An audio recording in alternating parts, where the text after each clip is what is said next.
Jesus said to her, "Everyone who takes this water will be in need of it again, but whoever takes the water I give him will never be in need of drink again." There can be many sources of life: family, career, money, fame, all kinds of fun around, but not one of them quench spiritual thirst for God.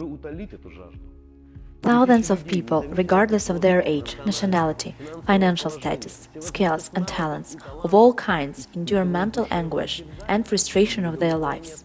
Absolutely everyone. Government officials and businessmen, bankers and cleaners, children and the elderly, the homeless and powerful people, disabled people, artists, athletes, they all thirsty. Our church helps people to find this source and peace and salvation of his soul. What are we doing to find out about the person? We ask about his life. We learn his views on certain things. To get closer to God at the Sunday services, during friendly meetings, we study the Holy Bible. Because it's full of details about God, and it reveals the God's attitude towards our life. God is a personality. Jesus has something to tell us. There are people whose attempts to fill the emptiness and dissatisfaction of life grew into drug and alcohol addiction. For such people, our church has created a CRC, Christian Recovery Center. Being away from the casual and disastrous life, it is easier for addicted people to spend time knowing God, and most often it is their only chance to do that. Drug and alcohol addicts, homeless, antisocial, just released from prison people, they all leave their usual way of life and begin a new one. Not only the study of the Bible makes people be closer to God, but care about each other. The center has its economy and infrastructure. That is why everyone is involved and has the responsibility. Center helps people to the society, find work, restore documents. There are many wonderful stories of changing lives, drugging during the years of work in this direction.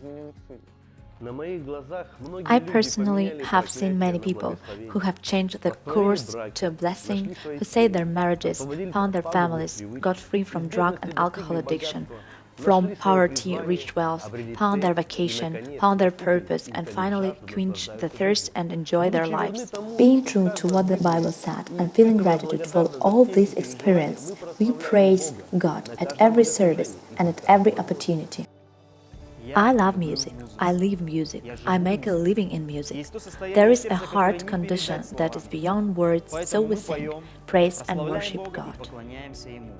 We use modern techniques, not hinder the development of music, and welcome a modern sound. Anyone wishing to develop in this direction, receive the necessary attention and the lesson.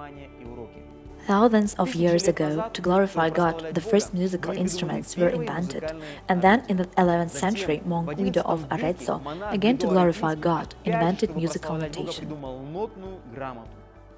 Music as an art developed by people's desire to glorify God, and it's very important for us to move on with it and develop Christian music. It's not that easy to agree that all your entire adult life you didn't know or deny the existence of God, and the older you become, the harder you make it.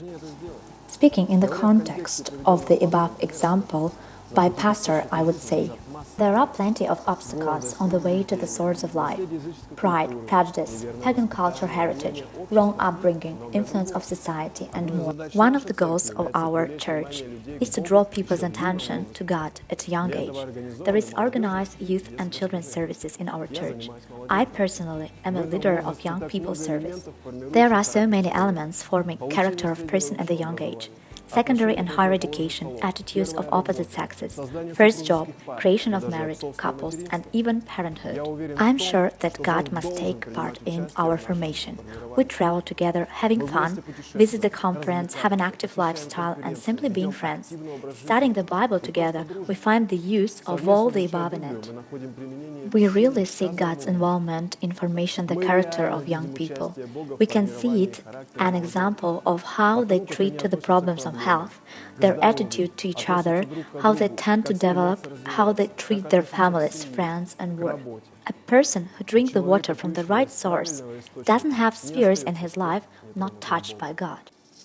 Children whose sincerity and naivety caused us tenderness were not left without attention, from the infants to teenagers. Teenagers and children deserve special care in their age. It's very easy to get inferiority. It's very easy to get inferiority complex, fears, resentment, self-judgment, or vice versa, pride.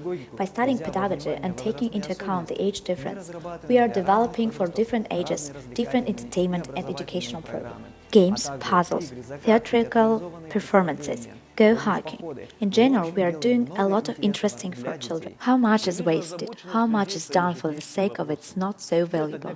Parents change their children to work. Husbands change their wives to mistress. Youth change their movements to the goal to fun. Вижу, как родители меняют детей на работу, мужья, жен на любовниц, молодежь, движение к цели, на развлечения. And the list is endless. Stop and think.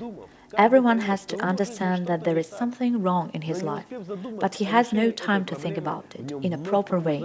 And again, we see him running to the same sources of money, to the lust, to the indecent things.